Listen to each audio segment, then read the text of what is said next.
Well, good morning. It is Wednesday, the first day of April, and we are in a nationwide, worldwide lockdown, and that is no joke.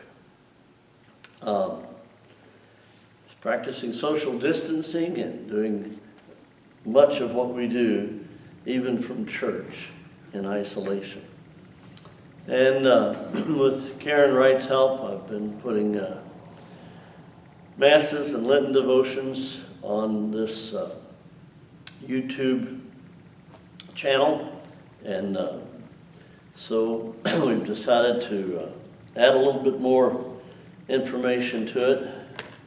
I have been talking in the congregations now for about a year and a half. Father, don't touch your face. I'm sorry, it's a habit, it's a habit, it's a habit. That reminds me, I had in mind to put some water up here so that I can wet my fingers to turn pages and do it in a more hygienic and thoughtful way. I've been working on a memoir. I call it The Right Place, the Right Time, Memoir of a Kentucky Priest, and I talk about it in the parishes and many other places. So when I was asked to think about something else that we might spend some time with during these days of isolation, I decided this might be a good opportunity for me to proofread my writing so far. I like to proofread out loud anyway, so I've got my little marker, and if I come to a place where I need to give it some further attention, I'll just make that mark. And so that's how it'll go. What I'm reading today is what I call the overview to the memoir. The overview is also what I submitted to Spalding University to get into their writing program, which I'm doing with the help of the GI Bill. And I've now completed 30 graduate credits there. I don't need another degree, but I am getting good coaching from them. And so what I'll read today is the 28 or so page document that I submitted to them as a sample of the kind of writing that I want to do, which they call creative nonfiction.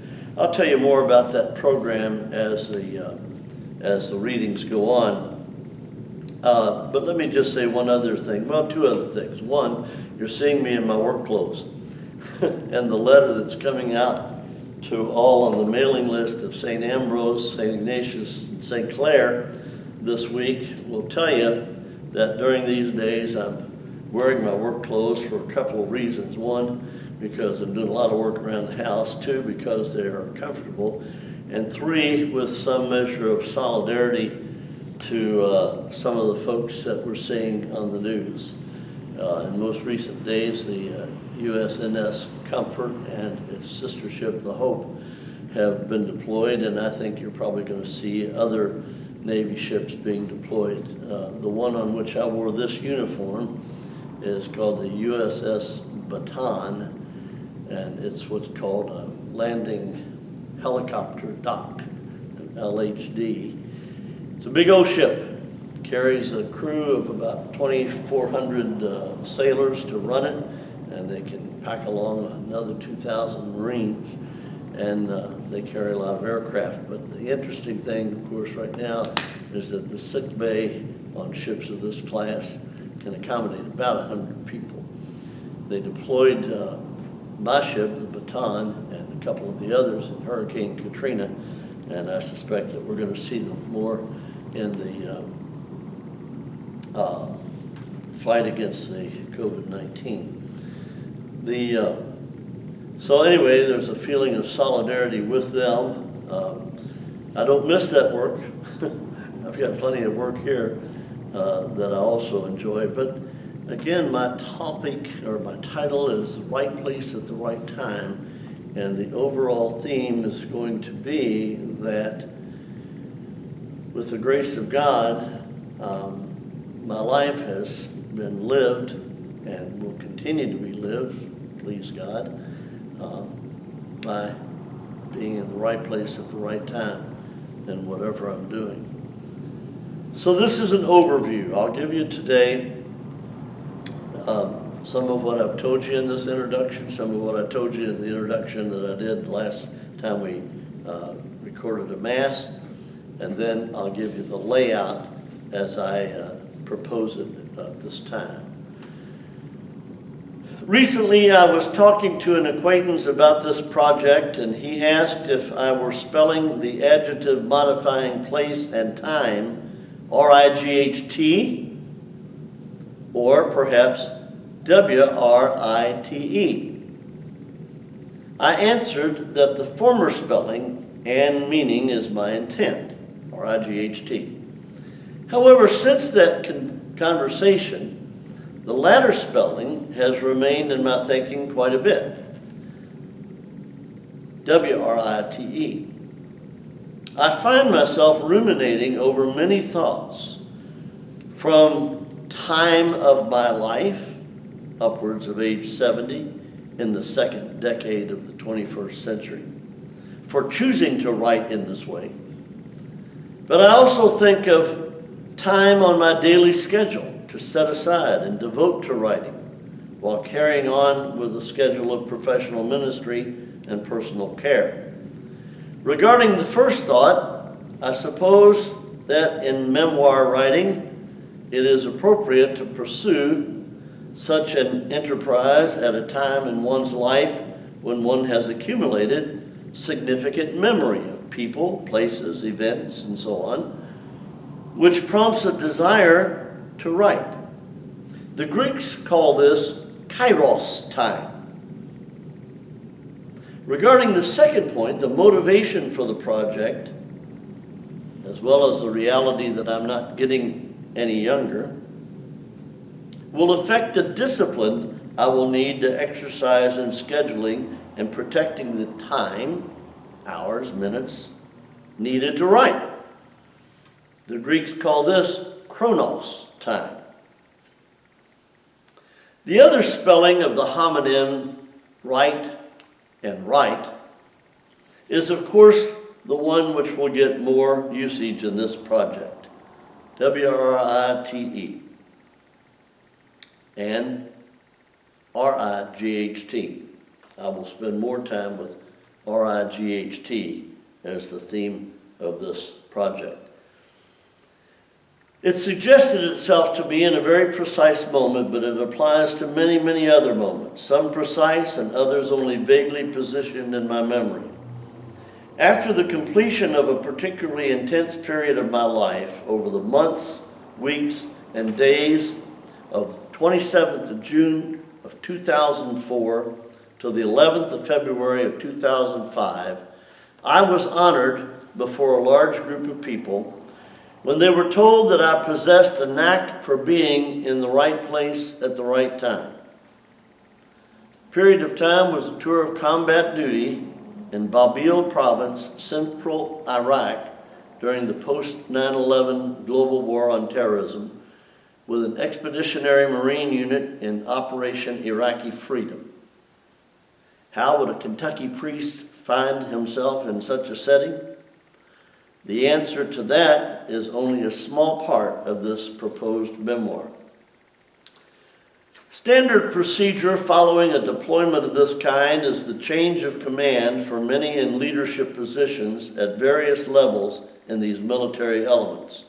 My immediate supervisor prior to, during, and for a time after the deployment was Lieutenant Colonel Robert Durkin, United States Marine Corps. He is a man who fits the stereotypical profile of a Marine officer in that he keeps emotions in check, compliments subordinates sincerely but succinctly, and uses words sparingly in most settings, especially in public speaking. At a change of command ceremony, Standard operating procedure is for the officer assuming command to read his orders and receive the symbolic guidon or unit colors without much in the way of a speaking part in the ceremony.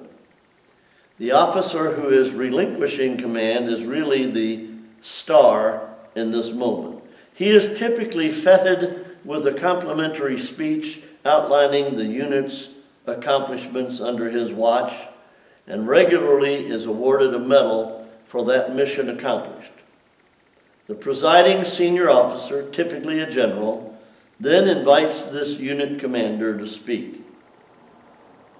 It was at this particular moment that Lieutenant Colonel Durkin, expressing gratitude to various members of his staff, spoke of challenging moments during the deployment and said, quote, "Because of the shortage of Catholic chaplains, our priest was often on a mission at a distance from our headquarters. But whenever there was a crisis, for example, bad news from home, injury or fatality to one or more of our Marines, etc., whenever I needed the chaplain," Colonel Durkin said, "I would look up and Father Brown would be standing there, kind of the Radar O'Reilly of our battalion landing team." Later on, in another ceremony, the same presiding general, due largely to Lieutenant Colonel Durkin's effort on my behalf, presented to me the Bronze Star for meritorious service in a theater of combat operations. When he invited me to speak, I was uncharacteristically succinct, saying, quote, "Thank you, General. I guess this is about being in the right place at the right time."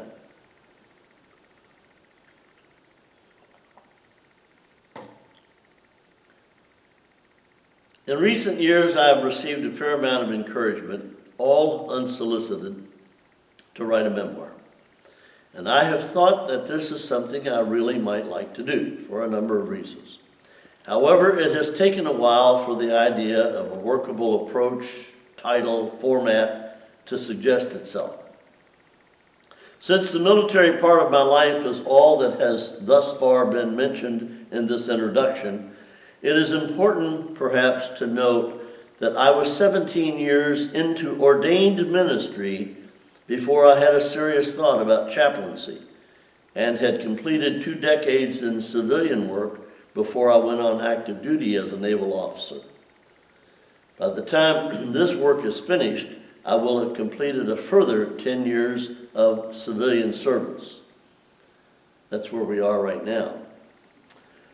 So one morning in the late winter, early spring of 2017, I woke from a deep sleep 2 hours before the alarm, fully refreshed and wide awake.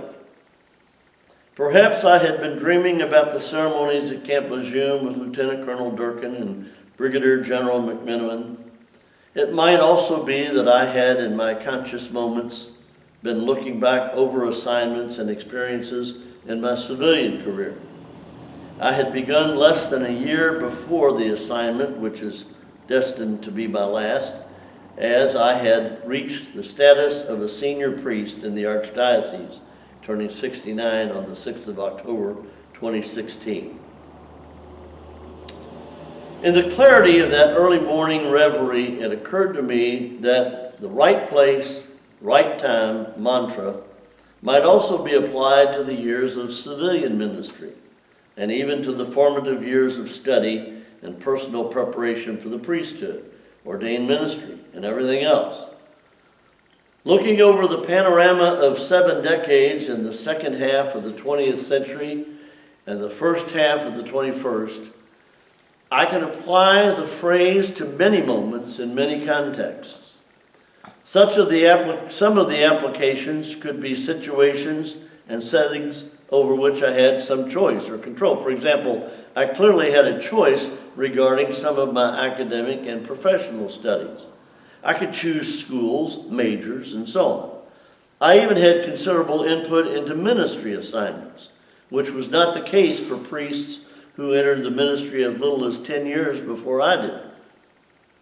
Of course, other elements involved the luck of the draw, or my particular karma, as some would call it. Being born in Kentucky, a Roman Catholic in the 4th generation of my mother's lineage and the 7th of my father's, means a great deal to me, and I want to write about that.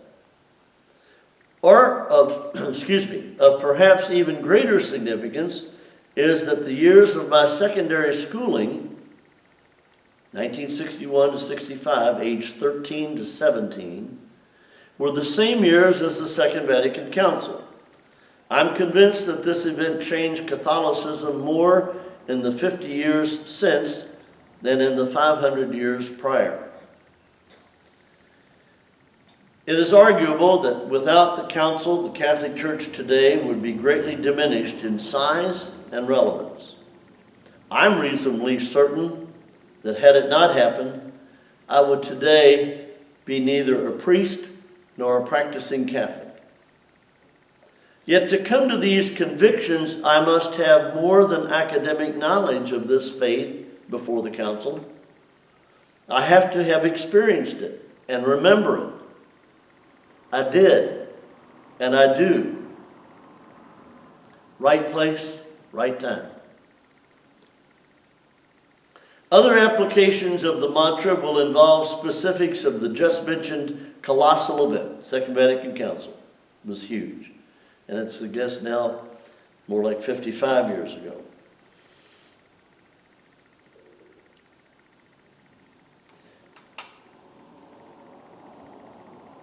These specifics will have to do with movements and changes which had profound effect on faith, personal spirituality, prayer, values, and worldview. The teachings of the Council caused me to look at everything differently because that watershed event made it possible to look at things differently. However, the world changed radically as well in terms of technology, rapid transportation, communication, concern for the environment and natural resources, ethnic and gender outlooks. We have been forced to look at things differently. History has marched on, and my response to it is something on which I have continued to reflect and to which I continue to respond. I want to write about that. Some catastrophes, such as war and climactic disasters, have affected us all.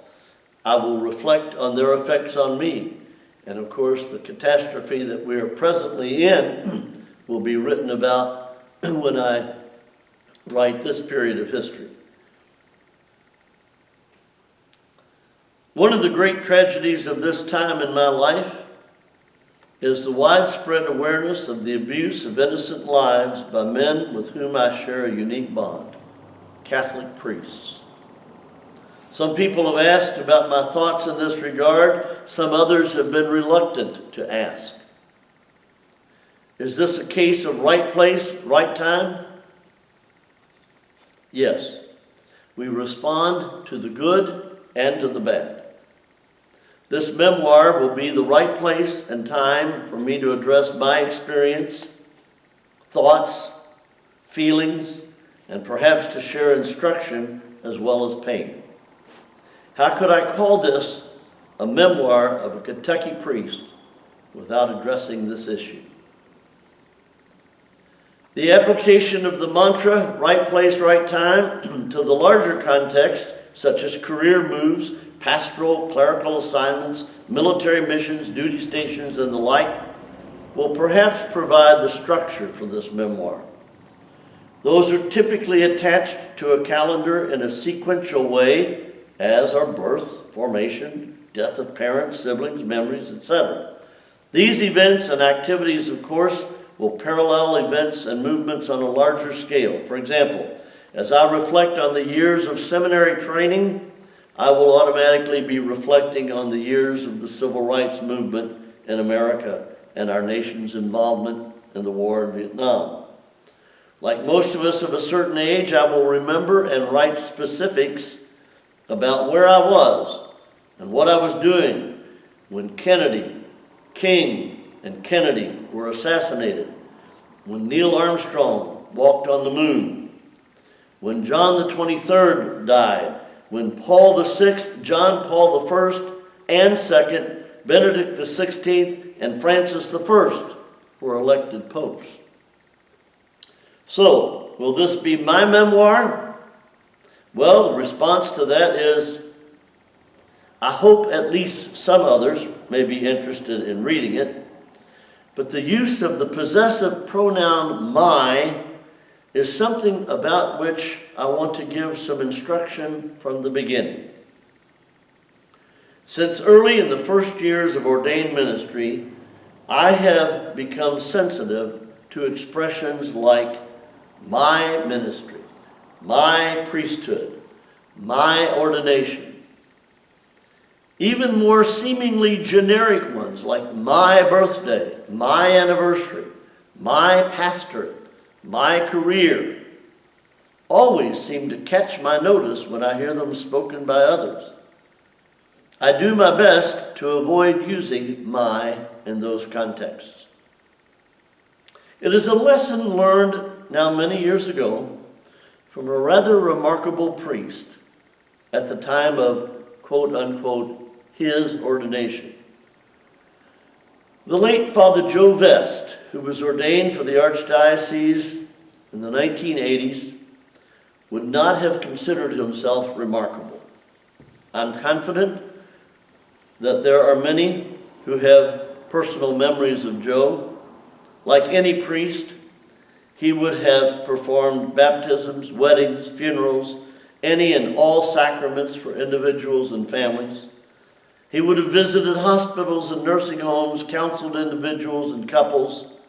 He was sought after and contributed greatly in this area as an instructor in adult formation programs, deacon training, catechist certification programs, and the like. He earned not one, which is required for ordination, but 3 master's degrees. His health was never robust, and he died much too young. He is remembered, this Father Joe Vest, for a particularly courageous gesture. At a time when Louisville was considering a controversial fairness ordinance, Father Joe Vest, in a letter supporting the legislation written for and published by the Courier-Journal, announced that he was homosexual. I considered that then and now an act of courageous witness. It was several years earlier, though, that Joe provided me with a personal lesson that I have never forgotten. I was serving as Director of Priestly Vocations for the Archdiocese, an appointment which I held from 1976 through 1982. Beginning that job when I was only 2 years in the priesthood myself, I had the authority of a supervisor in regard to men with whom I had previously been associated as peers. Joe was one of them. My role at this point, however, was to screen, counsel, and evaluate all candidates for ordination to the priesthood. I was the one who recommended for or against their ordination and had input into their first assignments as priests. That is meant to sound formidable, and it was. At least that's how it was perceived, not only by me, but by the Archbishop from whom I received that authority and that appointment, and at whose pleasure I served. At one point, though, I was conferring with those who had been approved, and we were scheduling the ordination ceremony. We had a happy problem in that there was such a large class that we were advising the men to limit their guests. As I introduced the issue to Joe, I knew he would be likely to consider it a non-problem. His family was very small. What we discussed, however, was his opening statement. He said, "Father, first of all, it is not my ordination. Furthermore, it is not going to be my ministry. and it is certainly not my priesthood. Joe went on. The ordination belongs to the archdiocese. The ministry is the extension of that which begins with the archbishop, and the priesthood is that of Jesus Christ. Since that time, I have tried to subscribe to that way of thinking. I will write thematically of how service in the priesthood is something which I have not tried to possess, but something which I have tried to pursue with and for the people of God wherever I find them. They are indeed, as Scripture says, a priestly people. I have tried in this introduction to the memoir to submit some elements which will be important to what I write. No doubt many more will emerge both in this sample and beyond. What I want to do now is to present something of a chronology of the life and career which will be the subject of this memoir. My thinking is that it will take the form of an outline and possibly evolve into a table of contents or chapter headings. Hopefully, though, as a document which is only just conceived, how it will appear at birth remains to be seen. Still more is that true for a mature manuscript. A little bit of a pause here. I'm sipping some water from a nice thermal cup that was given to me by Becky Miller in the St. Ambrose congregation. She has, in fact, a picture of St. Ambrose, the bishop, on it, and then some of his symbols, and then my name. So, thanks, Becky. So now I'm laying out the proposed structure, and I'm pretty sure it's going to change at least to some extent. But these are 10 sections. So section 1, 1633 to 1947. Section 2, 1947 to 1961. Section 3, 1961 to 1965. Section 4, 1965 to 1973. Section 5, 1973 to 1982, Section 6, 1982 to 1993, Section 7, 1993 to 2004, Section 8, Section 8 is 2004 to 2009, Section 9, 2009 to 2016, Section 10, 2016 forward. A chronological approach is surely not the only way to accomplish the writing of a memoir. It may not be the way in which I will ultimately complete this project. However, it will serve well enough for this sample, and it is, after all, a natural, logical structure.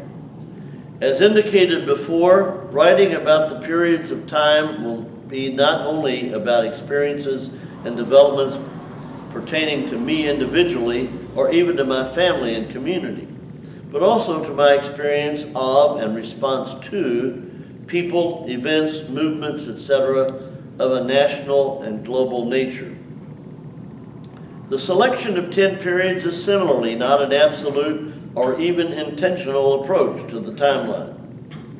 However, as I brainstorm the walk back through my life, these are the periods which seem to suggest themselves. There's not a uniform approach, for example, decade by decade. Some periods are longer, shorter than others. The first one is surely an eye catcher. I don't look 385 years old, do I? In some cases, I base the period on a pivotal moment, such as finishing a portion of my education, or a life-changing event like ordination. Some periods in my personal experience parallel events on the global stage. As indicated earlier, my high school years were the years of the Second Vatican Council. Some periods are overlapping. One covers the end of civilian ministry and the transition to military ministry. Another overlaps duty stations and the move from peacetime to wartime service. Again, other periods and divisions may suggest themselves as the work goes forward, and those presented here may or may not serve as chapter headings. But this seems to me as good a way as any to proceed for now. We are 30 minutes into the reading, and Karen, if you're okay, I'll go on a little further, because what happens now then is a thumbnail sketch of each of those 10 time periods that I just recited to you. And we'll see how that goes and how much time that takes. I was kind of hoping to make these broadcasts about 50 minutes to an hour, something like that. But of course, I have to keep remembering that you have me where you want me. You can turn me off anytime you want. Okay. By the way, I should say too that in addition to these 10 segments, there's a fairly substantial introduction, and that'll be the subject of the next time Karen and I get together for this. Period 1, 1633 to 1947. This covers the time from 22nd of November 1633, the moment when Roman Catholics began to migrate from the British Isles to the American colonies, through their descendants' move to central Kentucky, through another migration of European Catholics to Louisville in the 19th century, to my birth in that river city on the 6th of October of 1947. Obviously, not all, but many Kentucky Catholics can trace their genealogical roots from these two migratory patterns. Of course, many whose roots are here have also moved farther on. In this chapter, I will write something about my ancestry on both sides of both parents. One brother and 2 cousins will be people with whom I will consult on genealogy. Of course, this portion will have considerable material about faith history as well as family history. I will have substantial sources and research references for both the Catholic lines, which include father, paternal grandfather and grandmother, mother and maternal grandmother, and the Protestant line, which comes through my maternal grandfather. My own generation and our immediate household will receive appropriate attention. There were 14 of us, siblings. Well, just to give you a hint, that section, 1633 to 1947, has already been subdivided into 5 sections. And that has something to do with the work at Spalding, but I'll tell more about that when I get to it. So now, in this overview, the second section is 1947 to 1961. Again, the date of my birth is as follows, 6th of October of 1947. It took place in the Methodist Deaconess Hospital of Louisville in Kentucky, USA. Here I am again confronted with the word my. From the time I was nearing manhood, that is the college years, I developed the custom of seeing to it that I initiated a card, a call, a gift to my mother, Florence Bond Brown, on the 6th of October each year. She had much more to do with that day in 1947 than I did. Many others did too. I was the 9th of those 14 children. My father was the oldest of another 14. His father was the youngest of 22. My mother was the youngest of 4. There were 6 in her mother's generation.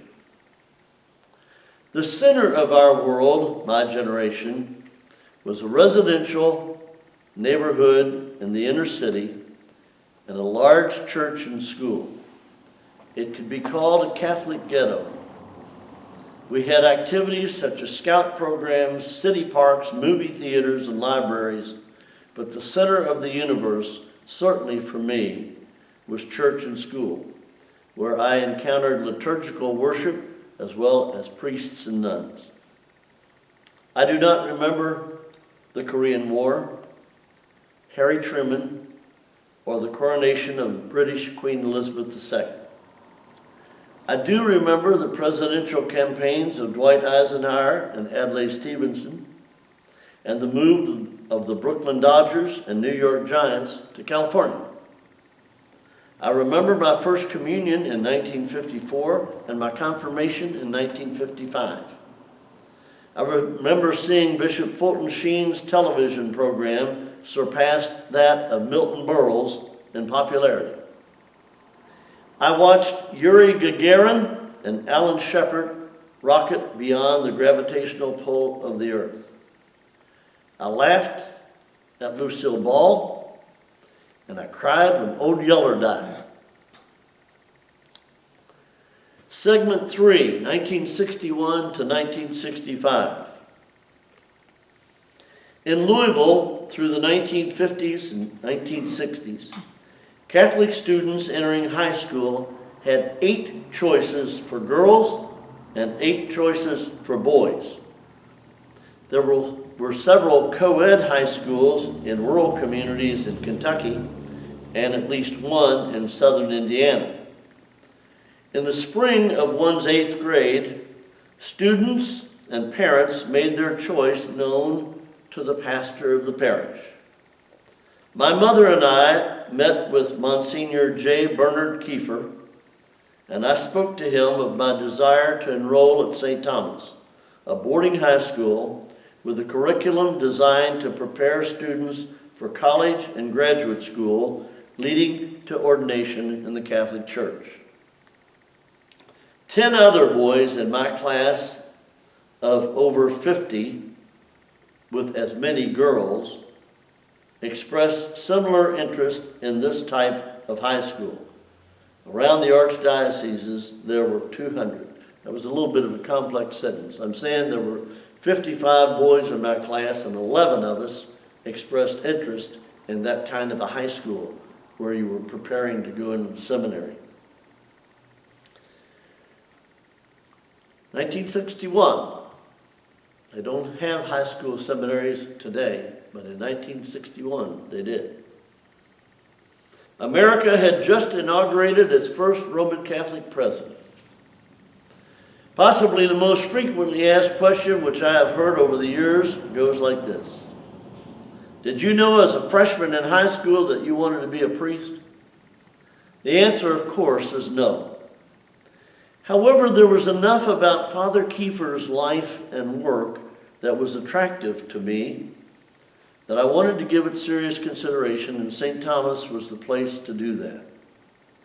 I have fairly vivid and mostly pleasant memories of those high school years, and I will write about them with some detail. As an overall theme, I will describe this period of my life as a time of sampling. By that, I do not mean experimentation, because I do not remember being especially intentional about it. However, several things which would have lifelong importance presented themselves during those years. And without specializing in one or the other, I seem to have had a taste of many. Music, sports, academics with inconsistent enthusiasm, sexuality and girls with more consistent enthusiasm, a fairly weak self-image, only moderate, dutiful exercise of religion and spiritual growth. The preparatory seminary was a place of institutional homophobia, and surely some levels of clergy sexual abuse. However, I must say that I know about that mostly in retrospect. We had the beginnings of an awareness of engagement with the outside world in political and social activism, but that would develop strongly in the collegiate years. Similarly, beneath the surface, there were the happenings in Rome. John the 23rd had been elected Pope less than 1 month before his 78th birthday. He was not expected to serve long or accomplish much change. That is one of the great ironies of the age. Second Vatican Council began on the 11th of October of 1962 and concluded on the 8th of December of 1965.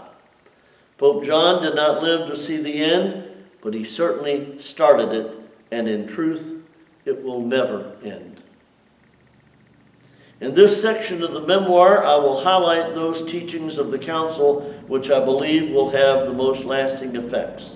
I will also remember John Kennedy's death as well as the death of Pope John. I will consider the advances in the space program and the anxieties of the Cold War, as well as consider the beginnings of social engagement simmering below the surface, ready to explode as the civil rights movement and public protest of war.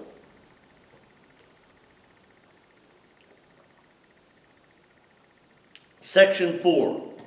1965 to 1973. This is the period of intensified study and discernment regarding the call to ordained ministry. The majority of students with whom I began preparatory seminary study had opted for other careers by the time we finished high school. Not only does this section cover collegiate and graduate level seminary studies, but it is also the time when I address issues such as a permanent commitment to a celibate lifestyle and the radical changes taking place within the church whose structural hierarchy I am about to join. The tumultuous year of 1968 symbolizes to a great extent the turmoil and uncertainty out of which that life decision on my part must be made. It was a tough time. 2 of my brothers and the youth ministry priest from our parish were in Vietnam together. For my part, I had received an A from a demanding teacher for a speech supporting U.S. involvement in the war. However, in time, I renounced that position and led the singing of "Blowin' in the Wind" at a protest march on the Washington, D.C. Mall during Richard Nixon's second inauguration. If the big decision of this period was about seeking ordination, a decision which I had to make on my own, an essential corollary to that was the self-confidence needed to make such a decision. Such self-confidence grew from the ability, first of all, to clearly realize the sources of my insecurities, and secondly, to develop strategies to overcome them. That ability came from without as well as from within.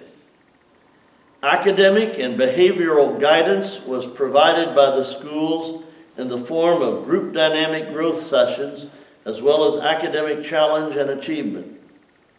But other conscious decisions on my part, such as seeking and taking a job away from all that was familiar, was a fairly providential move on my part. A more dramatic move was the actual postponement of ordination. I intentionally began ordained ministry a full year behind the time when I was actually eligible. Nowadays, when preparation for the priesthood has changed so dramatically, a decision like mine would not be considered at all unusual.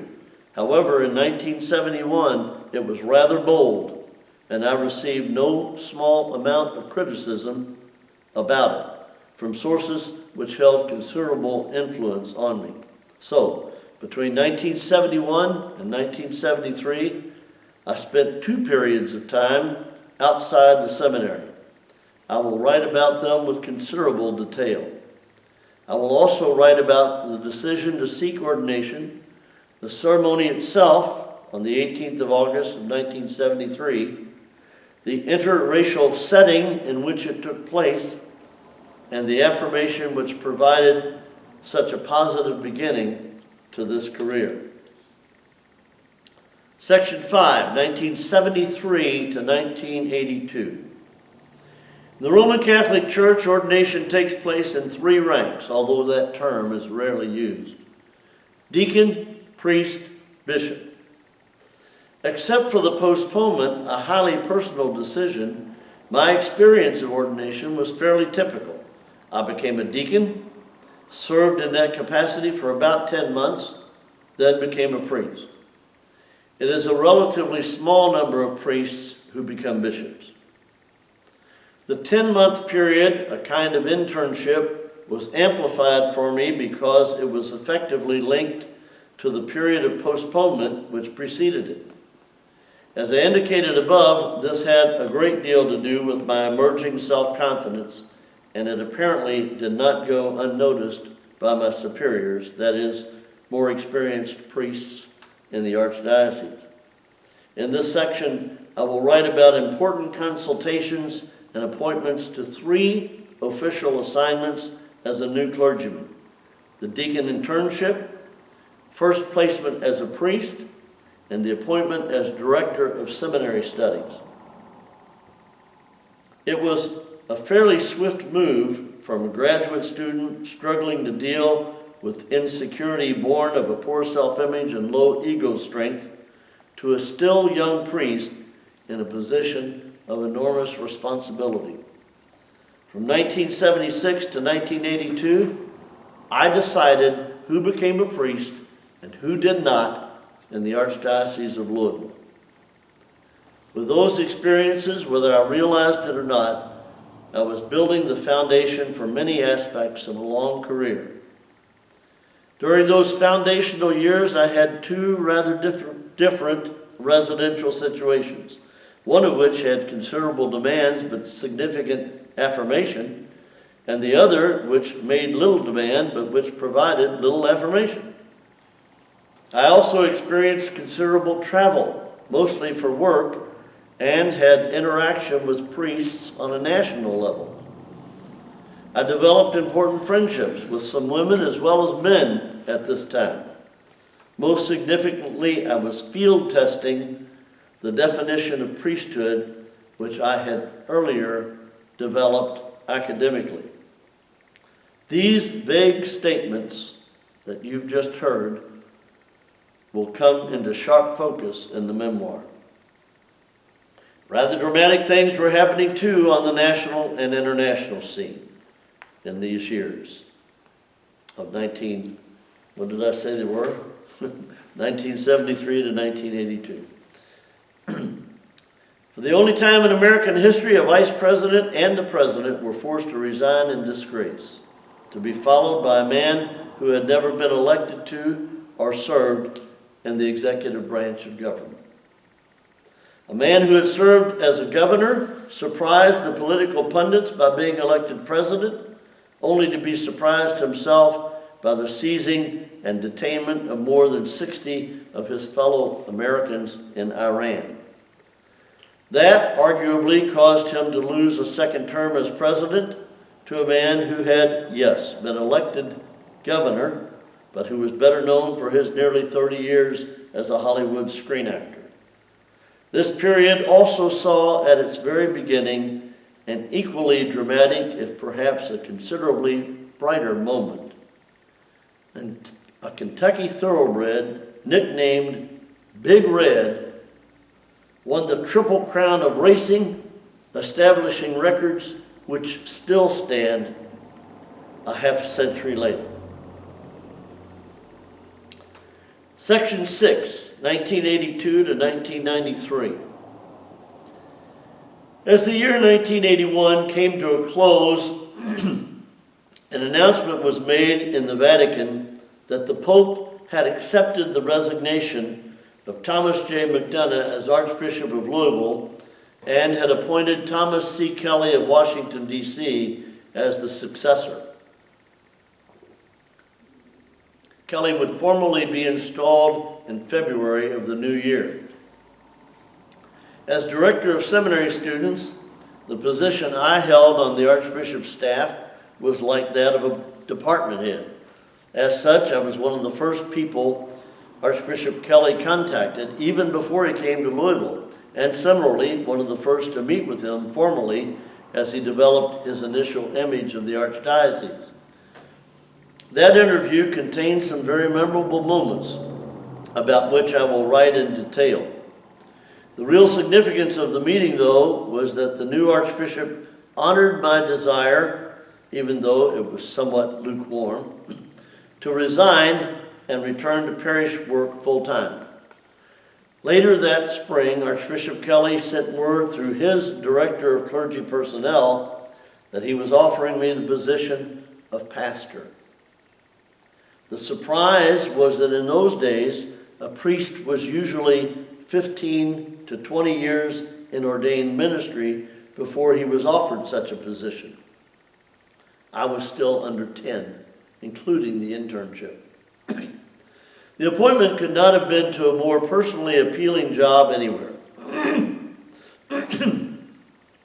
St. Thomas Church and School in Bardstown had been established and built, quite literally, by Bishop Benedict Flagey, for whom I had been named. I had also elected back in 1973 to stage a special moment there. My appreciation of the historic significance of the place would not necessarily have been part of Archbishop Kelly's awareness. However, any of several advisors on his clergy personnel staff could have and would have apprised him of my reverence for the historic places in the Archdiocese and my personal sense of rootedness in the same.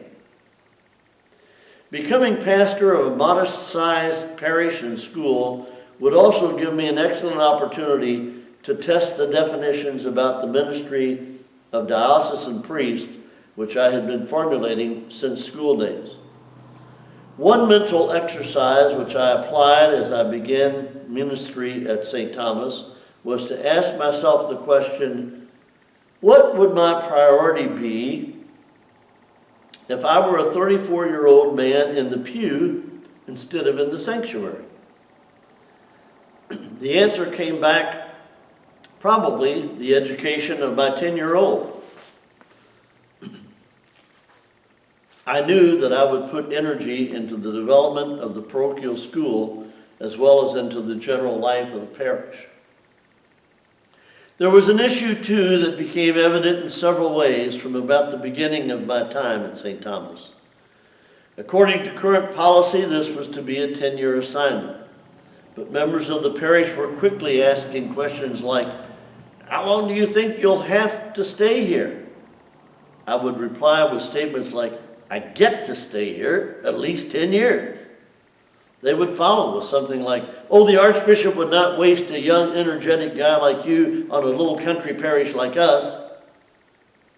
Another indication of their collective poor self-image was the fact that the parish property had a forlorn and disheveled look to it. They were not proud of the place.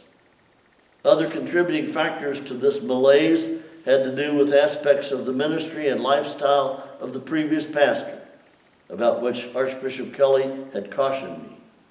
I will go into some of this in the memoir, but for this writing, I need to make one major point. I would ultimately spend 11 years in this pastorate, not 10.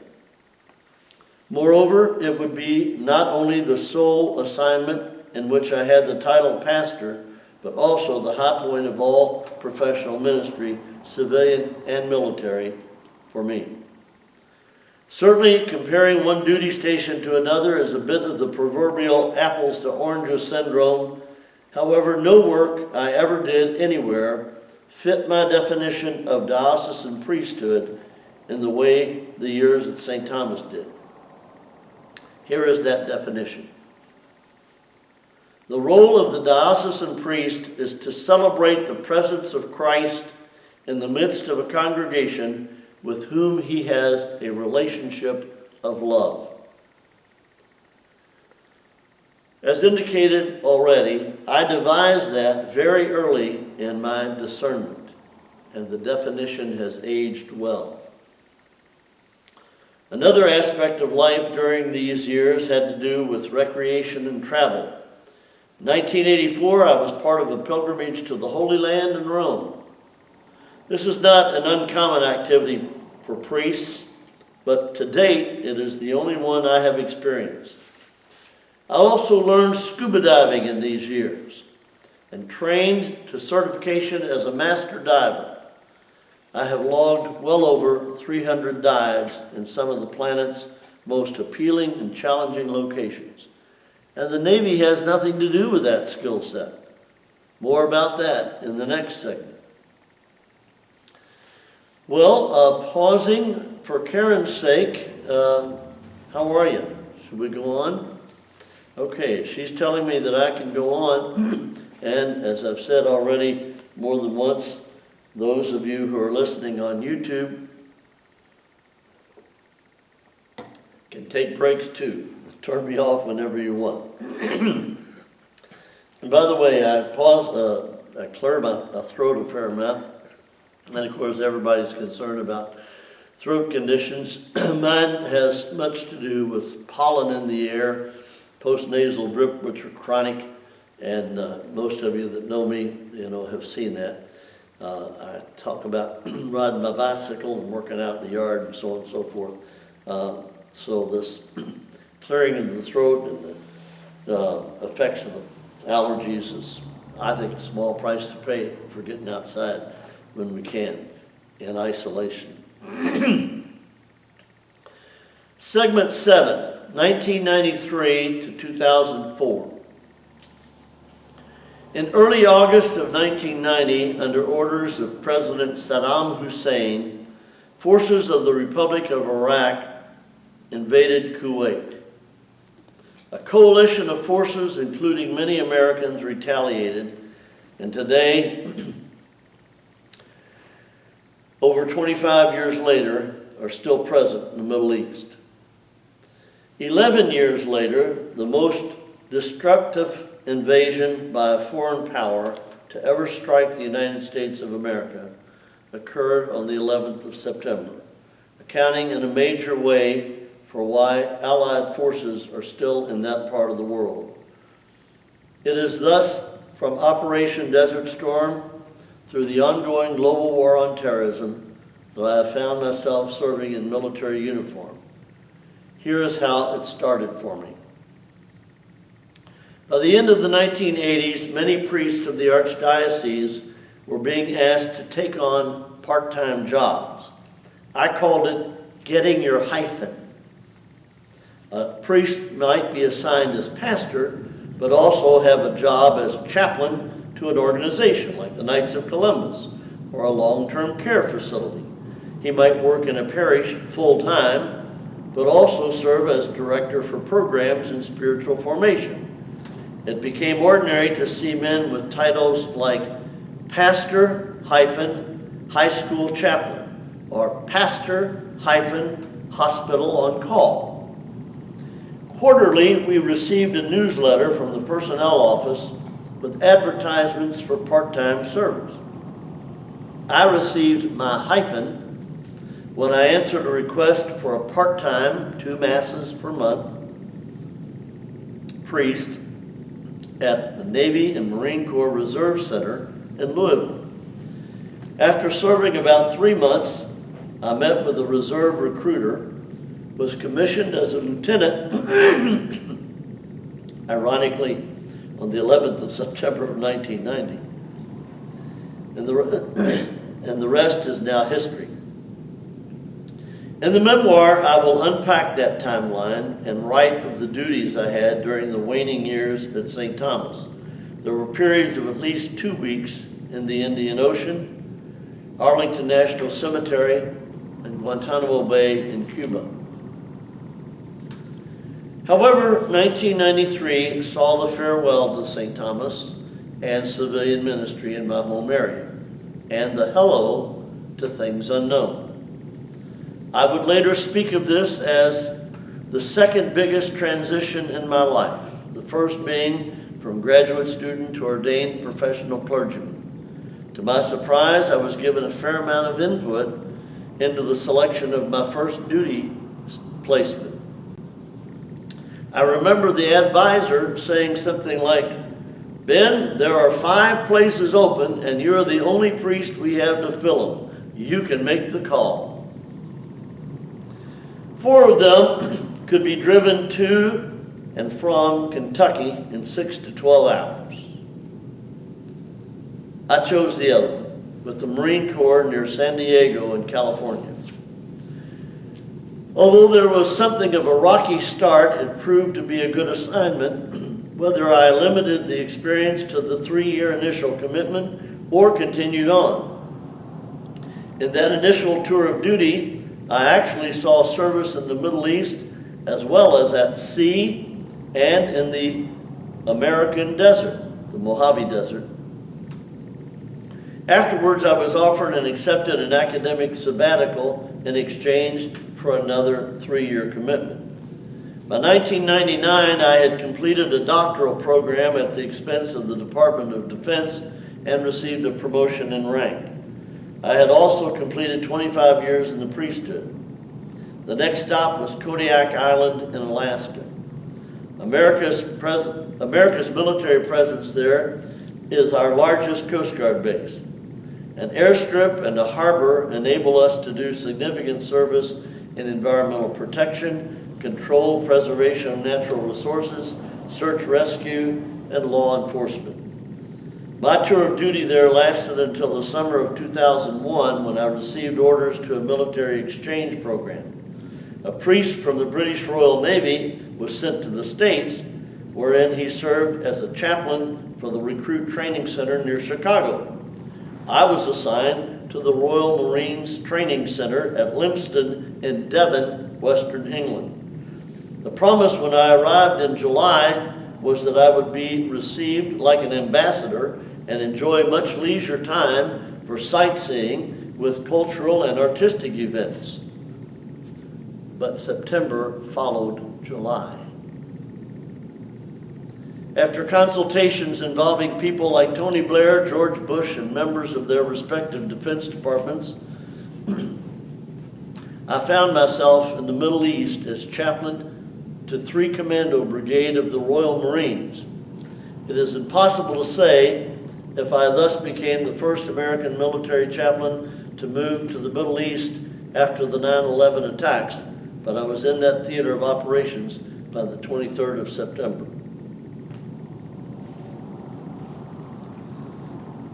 Even though military duty in England was at a nearly constant state of readiness for bereavement service more than for combat, there was still some opportunity for local civilian enrichments. I celebrated Mass in the countryside chapel, which was the ordination site in 1789 of John Carroll, first bishop in America and the man who in turn ordained my namesake, Benedict Joseph Flagey. I also celebrated Mass in a cell of the Tower of London, which was once occupied by the former Chancellor of the Realm, who by martyrdom became St. Thomas More. One day I was in the visitors' gallery of the British Parliament and sat about 4 rows, maybe 15 feet, from Mikhail Gorbachev. As an undergraduate, I had majored in English literature. Later on, I wrote a doctoral dissertation on the works of Andrew Lloyd Webber. Did I get to Stratford-on-Avon and the London Theatre District? You bet I did. Oxford, too. And Blenheim Palace, British Prime Minister Theresa May's current home, and Chartwell, Winston Churchill's home. Of course, British Prime Minister Theresa May is not living there anymore because she's not Prime Minister anymore. Having received orders to return to the U.S. Marines, I came home to Camp Lejeune in the summer of 2003. There were 2 major taskings: care for the wounds of those who were returning from the initial deployments to Iraq, and prepare to go forward to that combat theater before another year rolled around. 3 months after arriving at Camp Lejeune, I was called home to Louisville to bury a younger brother, the second time I had done that since being ordained 30 years earlier.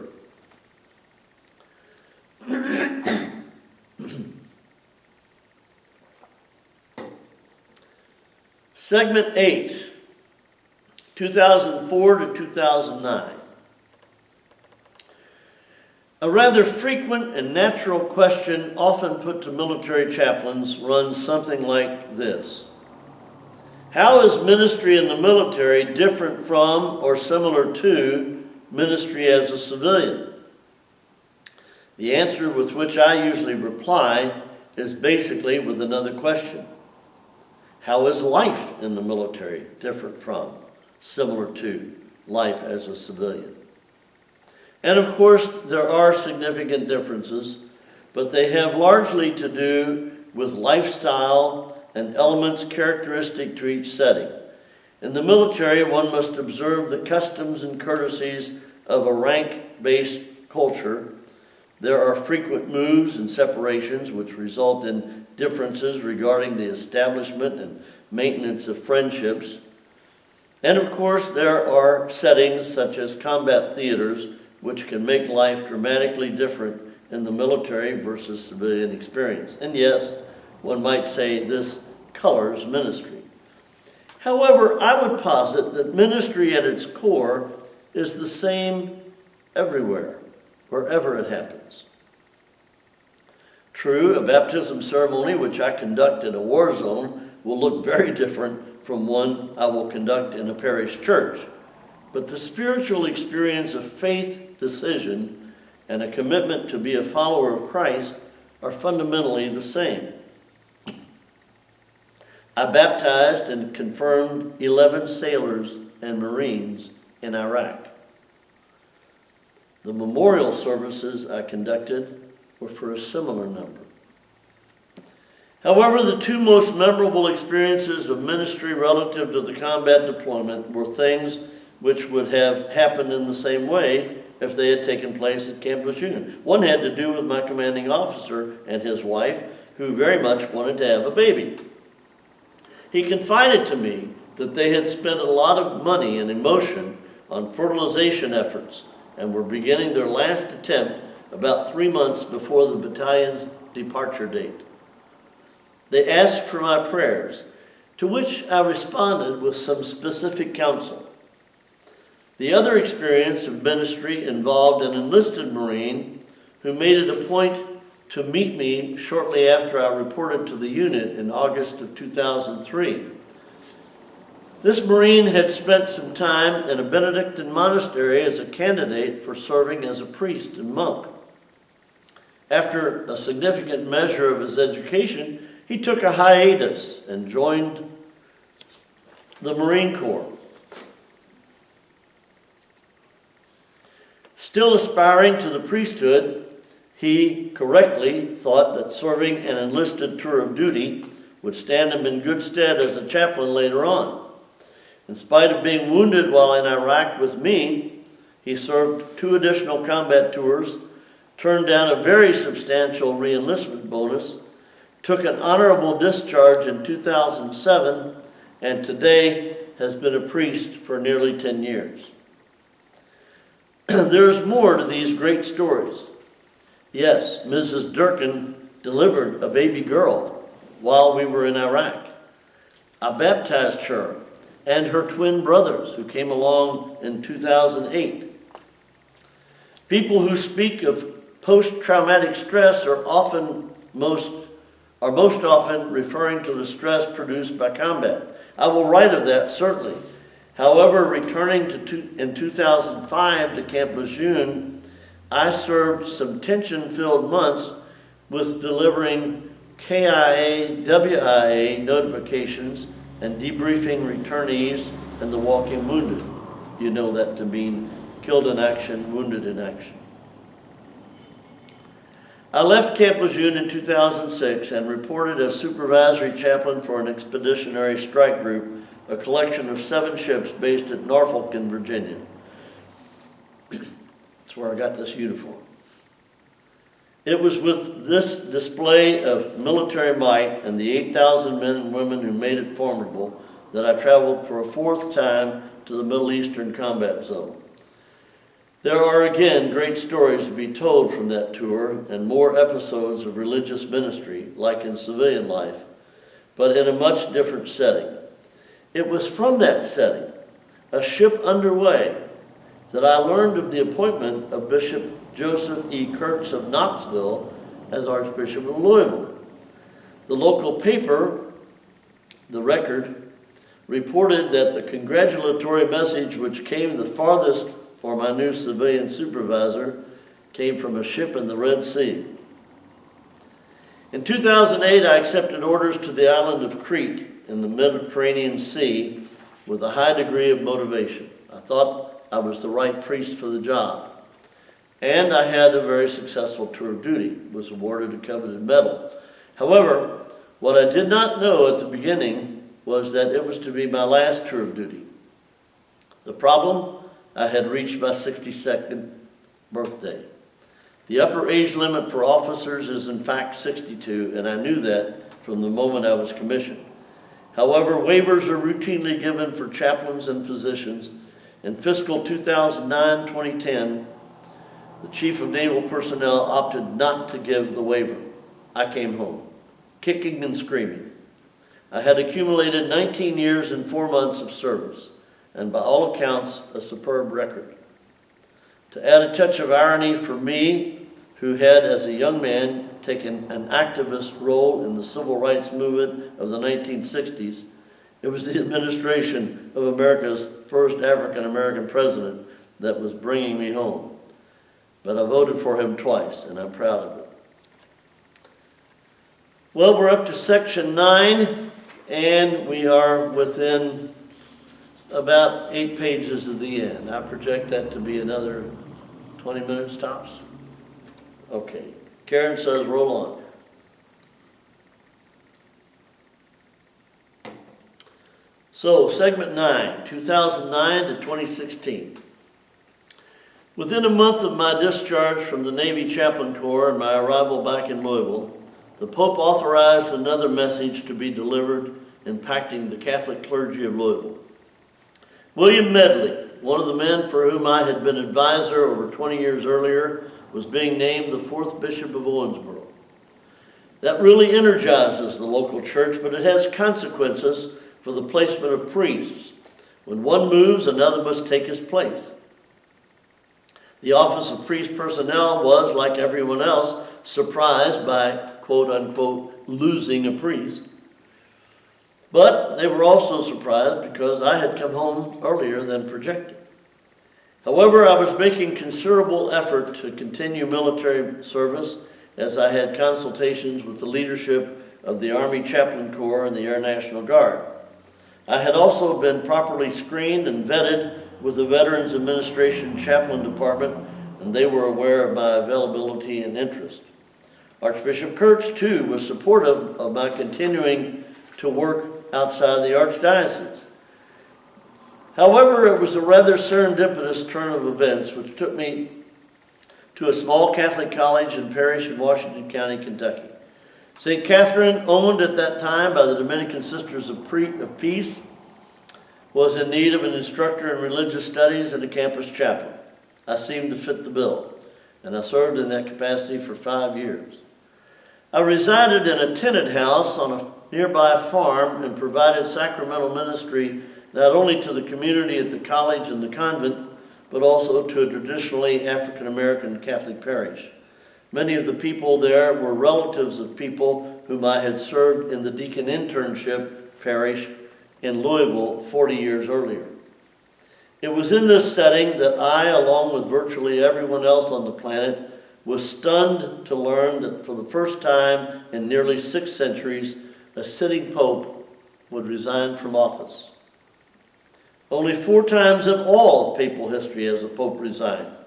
Benedict XVI did that on the 28th of February of 2013. Most of us were similarly stunned when 2 weeks later, the College of Cardinals elected Jorge Maria Bergoglio, Archbishop of Buenos Aires, who took the name Francis I.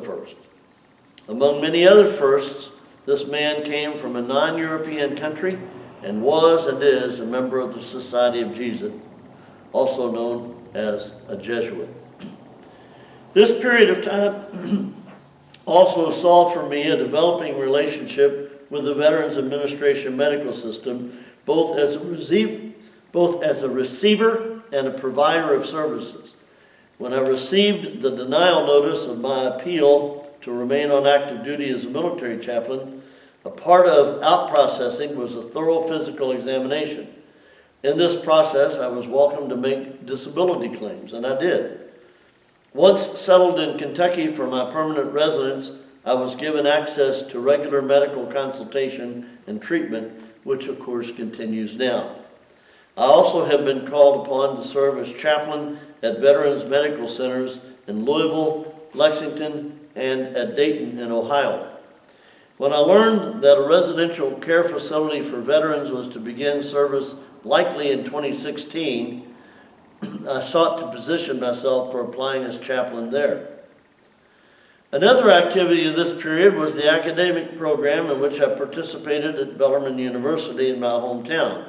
They were recruiting priests as well as others for this program. I received a group letter the first summer I was home from the Navy.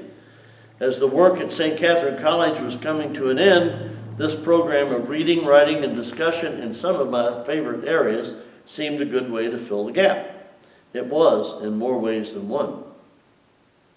During these first years back at home for military service, I was catching up on any number of relationships and making some new acquaintances.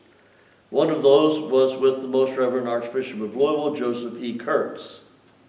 As indicated above, he had come from Knoxville, Tennessee, and been installed at a ceremony in Louisville on a memorable day in 2007 when the temperature reached to well over 100 degrees Fahrenheit. However, in the more comfortable setting of his office and various structures around the area, from 2010 forward, we have made up for lost time in developing our mutual admiration. This has also been the case with the Honorable Romano Mazzoli, an attorney at law and retired 12-term member of the United States House of Representatives. Congressman Mazzoli, who prefers to be called Ron, is a member of the Catholic Church of Our Mother of Sorrows in Louisville.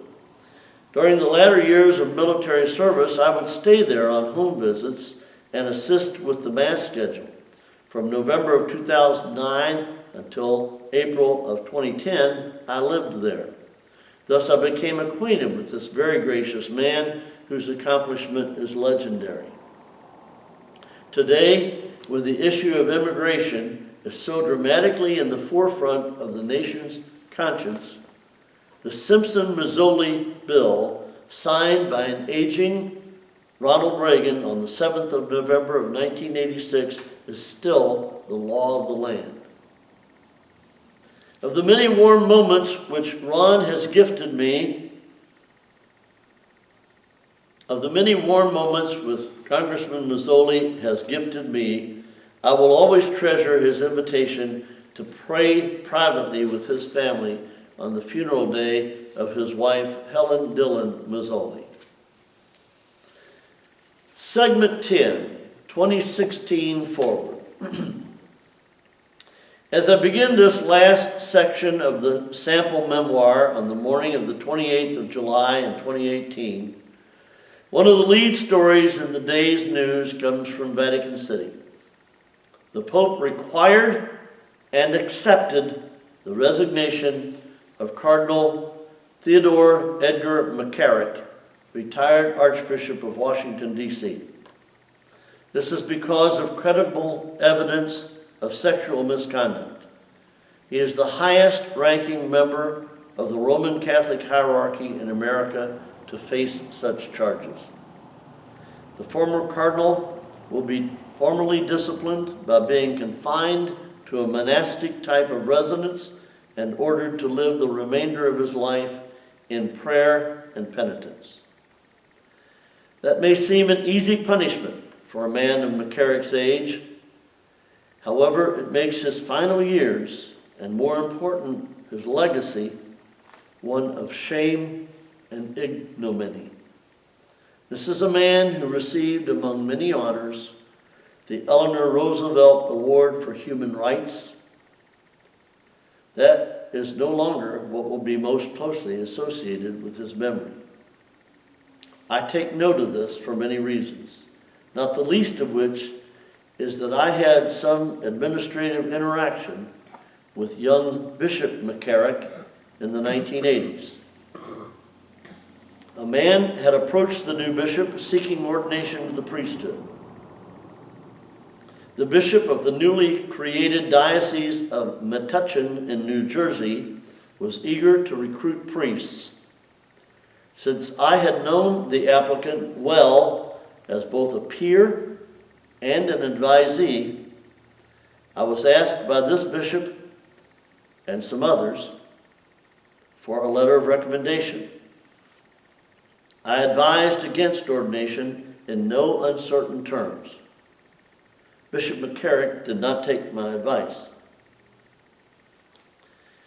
After a Louisville-based priest in good health reaches his 69th birthday, he is asked to meet with the Archbishop to plan for, quote, life at 70 and beyond, unquote.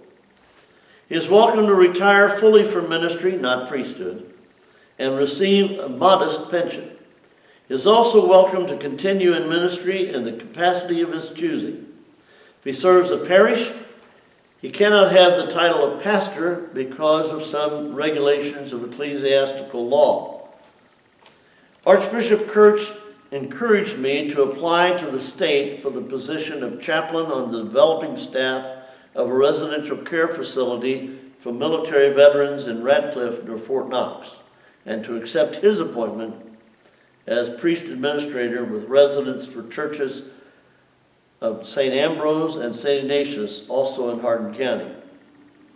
On the 4th of December of 2016, he officially announced the selection by the facility and installed me in a prayerful ceremony in the two churches. Some 16 months later, he gave me responsibility for St. Clair Oratory, an historic religious center located in another village of this county. As they were helping me to move into the established residence in Cecilia, the campus of St. Ambrose, members of the congregation observed that I had accumulated a significant number of possessions. Another segment of the MFA application for Spalding mentioned my library of 4,500 volumes. More than once I heard quips like, "I hope I'm not on the crew to move you out." For my part, I have often said, I hope to celebrate my 90th birthday in this home. My grave, purchased at the time that I first deployed to the Middle East, is only 6 miles from here. I have come then as a senior priest to the county wherein I served the opening years of this career. I am renewing acquaintances with many and developing many new relationships. I have been provided with a complimentary membership to a local fitness center, and for my 70th birthday, I was given a new bicycle. Most importantly, there has been an overwhelmingly, although not completely, positive response to the style of ministry which I bring to this setting. Thus, I am finding meaningful service as well as a comfortable and healthy living situation. I am sensing, too, a reactionary approach to liturgical theology and ecclesiology in general in neighboring parishes. I will continue to offer something decidedly different.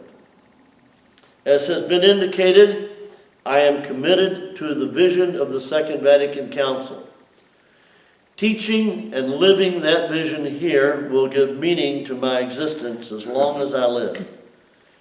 This will be a major element of the memoir, to include speculation about a schism within the American Catholic Church.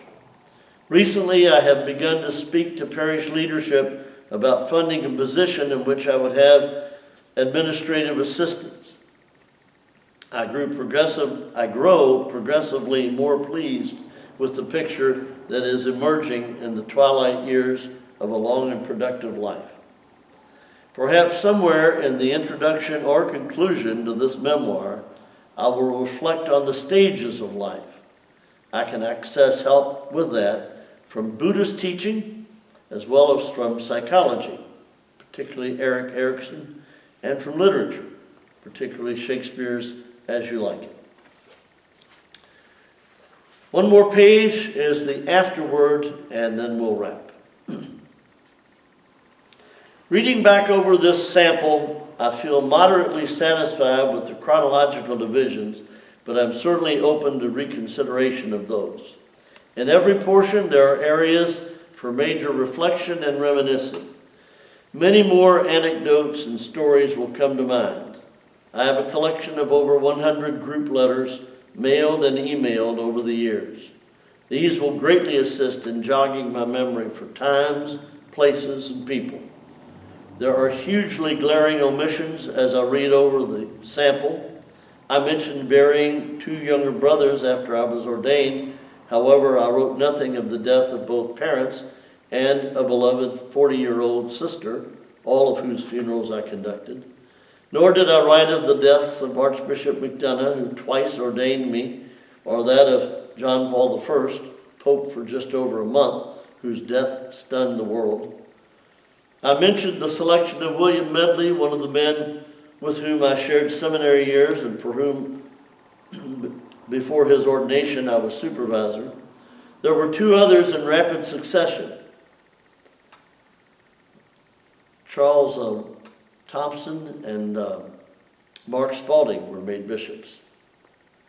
In all of the 20th century, I know of only 3 Louisville priests who were named bishops. It is astounding that this happened 3 times within 8 years in the early 21st century, 2009 and 2017. Between 1996 and 2000, I made 4 trips to the Republic of Vietnam in a civilian capacity. It was in part a reconciliatory gesture, although a largely private one, for those difficult years when so much evil was perpetrated in that country. I will write much about that, about the humanitarian efforts arising from those trips, about the ongoing friendships with people who love Vietnam as their homeland, about the deepened awareness within me of my church whose call to service is truly global. Another element conspicuous by its absence from these 2.5 dozen pages is music, in appreciation and performance. Anyone who knows me at all knows that music is essential to me. Those who know me well can attest that it has been significant for me since my earliest years, and will be until my death and beyond in every aspect of life, from religion to recreation. I wrote a doctoral dissertation on the importance of aesthetics to the human soul. The prominence of music in my life will be apparent in this memoir, if the memoir is to be true. I will continue to reflect on my multifaceted motivation for the project, but I will note that creating this sample has been a motivating experience, and for that I am grateful to Spalding University, whether or not I am accepted as a student in their program. Goodness, that was about 90 minutes. Not all the segments will be that long, but and I'll say a little bit more about how the work at Spalding goes.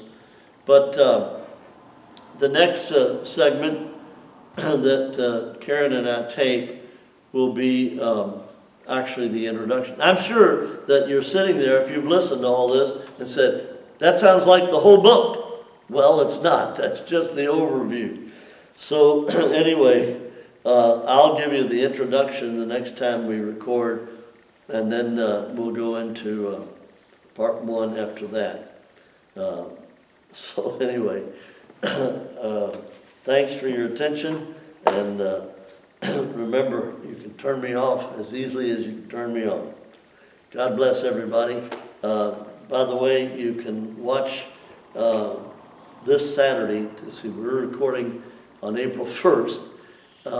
By Saturday, I think you should have a letter in your mailboxes, most of you anyway, those of you that are on the mailing list for St.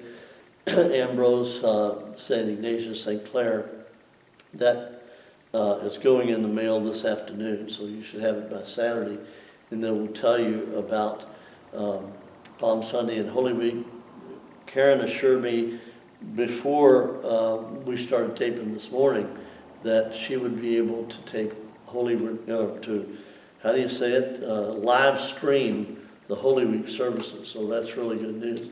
So anyway, getting good feedback back on these YouTube postings.